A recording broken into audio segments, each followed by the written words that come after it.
पतरा की चुम्मा दे चुम्मा ले सावरा की चुम्मा दे चुम्मा ले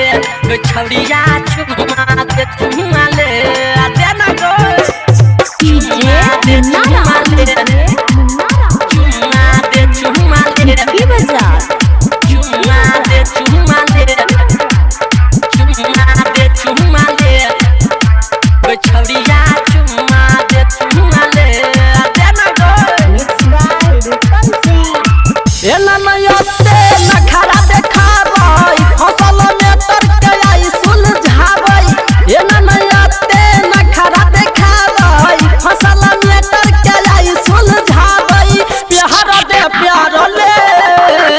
गई पतरा की चुम्मा दे चुम्मा ले सावरा की चुम्मा दे चुम्मा ले छौड़िया चुम्मा दे चुम्मा ले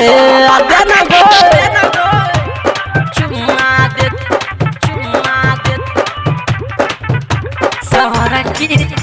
पतरा की सावरा की चुम्मा दे छौड़िया चुम्मा दे चुम्मा ले चुम्मा दे चुम्मा ले देना गो रूपम रिकॉर्डिंग स्टूडियो जीवा चौक मधुबनी किया बदल ले तू अपन इरादा पूरा नहीं केला जान अपन गईवादा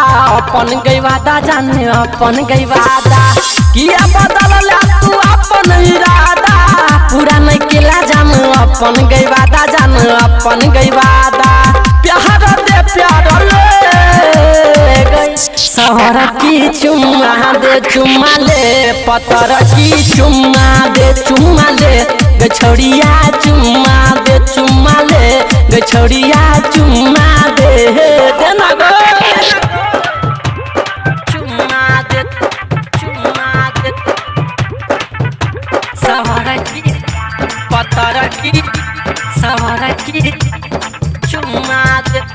छौड़िया चुम्मा दे चुम्मा ले चुम्मा दे चुम्मा ले देना गो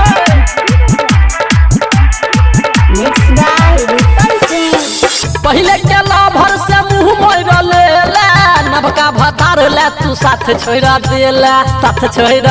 है गे मुँह मोर ले पहले के लाभर से मुँह मोर ले नबका भतार ले तू साथ छोड़ा देला रूपम के बात मान ले गई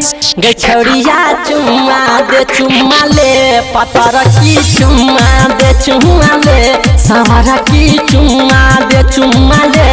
छौड़िया चुम्मा दे रूपम रिकॉर्डिंग स्टूडियो जीवा चौक मधुबनी मोबाइल नंबर 91109636